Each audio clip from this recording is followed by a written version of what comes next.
Hi, my name is George Alvarez. I'm the CEO of VelaTel Global Communications. This is our video update with regard to company results for the second quarter, and we're also going to update each individual project. If you notice, we have issued our 10Q for the second quarter. We were very pleased with the second quarter results. We basically had a 466% increase in revenues the last quarter, and from last year was a 446% increase in revenues. Also resulted in a decrease of our total loss from 10 million in 2011 to 5 million in 2012. So we're trying to raise the revenues and lower our losses.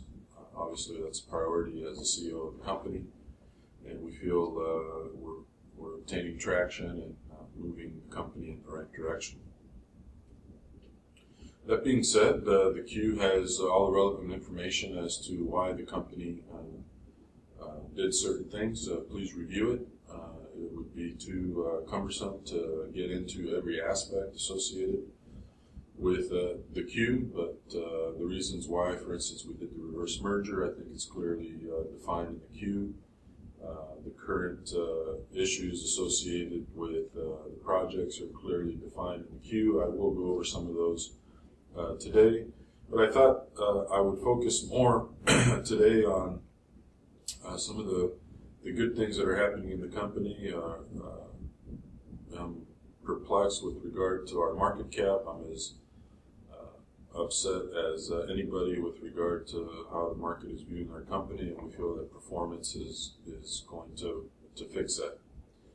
That being said, obviously our primary function here is to build wireless networks and obtain subscribers, and we feel that we're accomplishing that goal.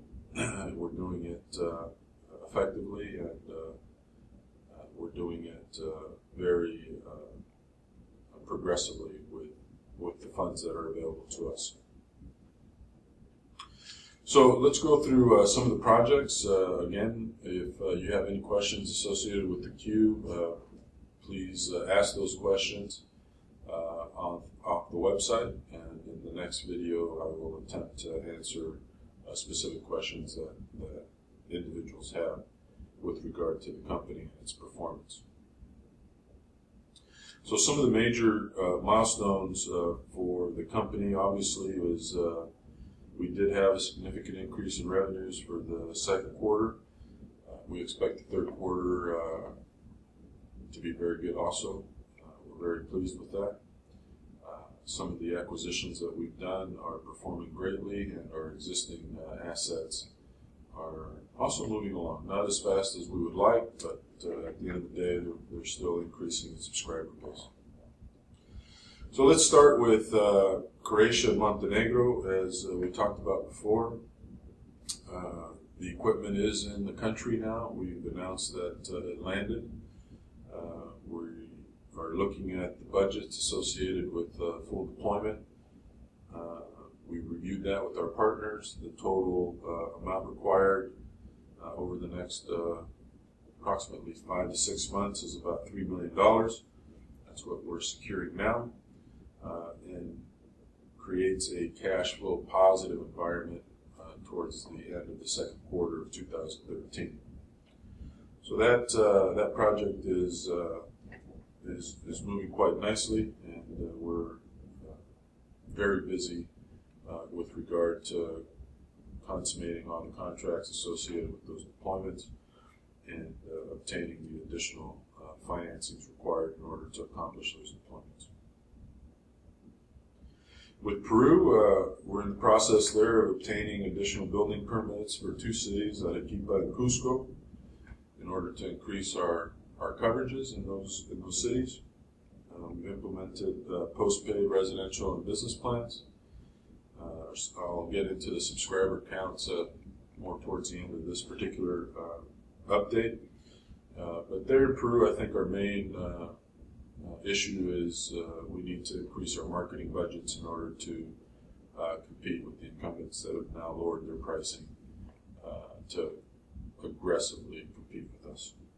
So that's both good news and bad news. We are making a dent in the market, but at the same time, we need to spend more monies and increase our marketing budgets associated with obtaining more subscribers. So we're very optimistic there, and we're still moving forward. We're also aggressively trying to obtain additional spectrum in Peru and obtain a joint venture relationship there that will facilitate some of these cash flow requirements. That's what we're doing pretty much in every country. I'll go through it one at a time.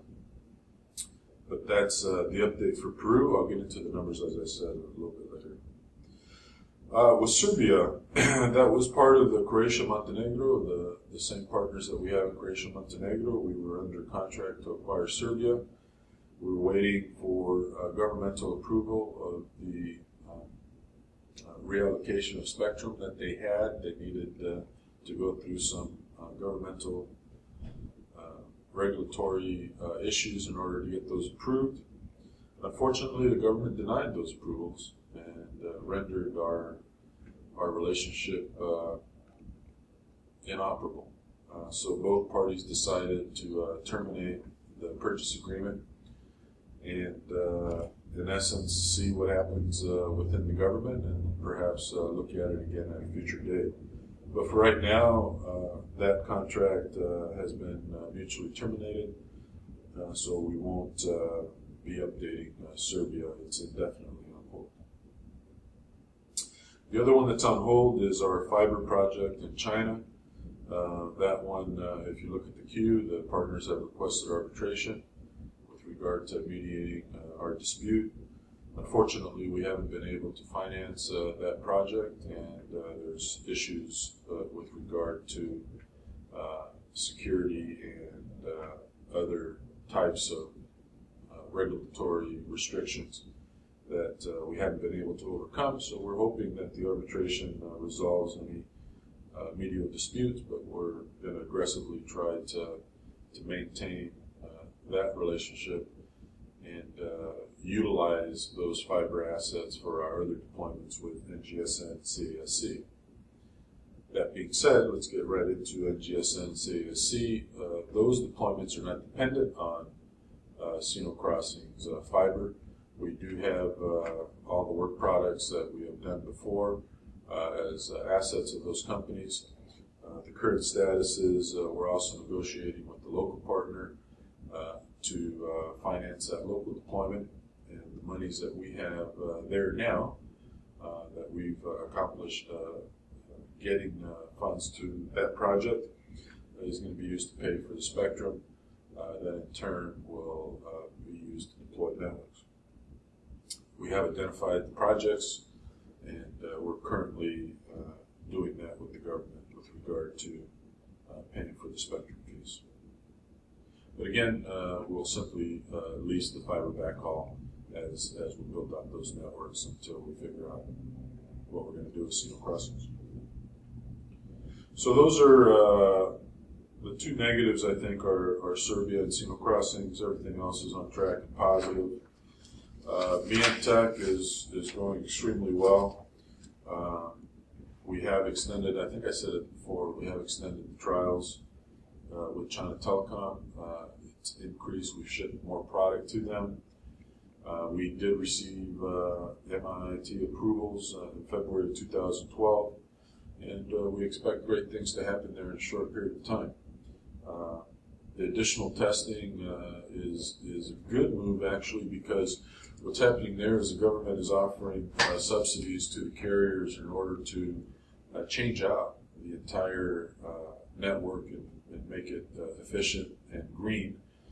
Therefore, the additional trials are associated with a larger scope of deployment. And for us, we're in a very good position in that we were one of the first ones to obtain approval for these types of government-sponsored subsidies. So we look for really positive things on that. I can't give you an exact timeline as to when those, but I can say that our partners between us and ZTE are aggressively pursuing those purchase orders from the incumbent carriers in China to replace a large percentage of their existing battery backup systems with fuel cell systems. So we're very optimistic about VelaTel. Another acquisition that we did is Zapna. Again, I think we've announced 3 or 4 of their new contracts that they've claimed. What I can tell you is this is a fantastic company. It adds subscriber bases to our protocol with nice monthly ARPUs on the telecommunications side. I believe they've announced the distribution agreement in Norway, in Spain, and Germany. Others are following. That will be very impressive. I can't give you any more details than that, but we have signed some pretty good relationships that we'll be announcing here in the 3rd quarter before the end of September, and be part of the next update. So let's talk about subscribers. In Croatia and Peru, we have about 5,351 subscribers. With Zapna, we have about 5,450. So we've increased our subscriber numbers to 10,801. There's about another 5,195 non-active subscribers, but they can be active at any time by topping up their accounts or paying into the monthly fees. So we never know what percentage of those actually top up until after the fact, the way those monies are collected. But right now we can say 10,801 active subscribers within the company. Again, if we talk about the Q, we're very pleased with the 466% increase from last quarter and a 446% increase from the last year's 2nd quarter. So that's it for the update for this quarter. If you have any additional questions, I'll answer it in the next video update. Please contact our investor relations desk. Feed all your questions through them, and it will get to me. And inevitably, I will give those updates during my video updates. I apologize for not doing it last month, but we will get back on track and do it every month from here on out, namely due to the fact that I was waiting for the 2nd quarter results and wanted to share those results with you. Thank you very much.